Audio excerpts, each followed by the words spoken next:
Hi, I'm Meghana Rao, and this is the AI from the Data Center to the Edge video series.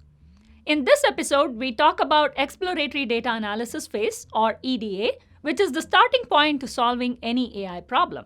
We focus on how to obtain a starter dataset for the challenge you are trying to solve, initial assessment of the data, and how to prepare the dataset for the problem at hand before training.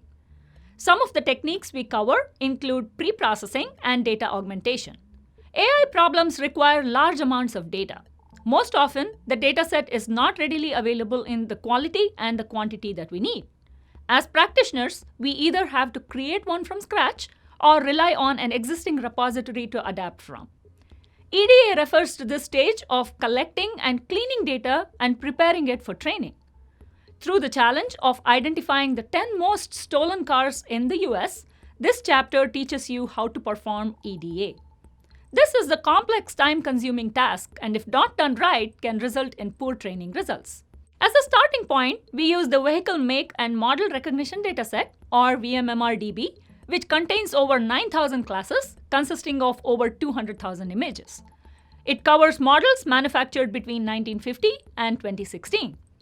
We assess the amount of data per class and narrow it down to the 10 classes needed. In the second phase, we show you how to pre-process the data using techniques like grayscaling, sample-wise centering, sample standard normalization, and RGB to BGR conversion, which may be necessary depending on the framework and the network used.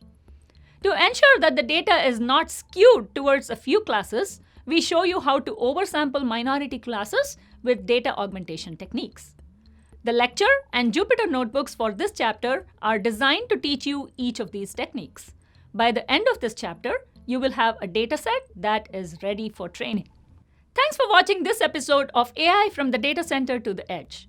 Make sure to check out the links to register for the course. You can complete the lecture and the notebooks listed in the resources for this course, and join me in the next episode to learn more about training a deep neural network model on Intel architecture. Hey everybody, I hope you liked this video. If you haven't seen our other videos on the Intel Software YouTube channel, remember to subscribe and don't forget to leave us a little comment. Tell us what other material you'd like to see and chat with other enthusiasts who watch our shows.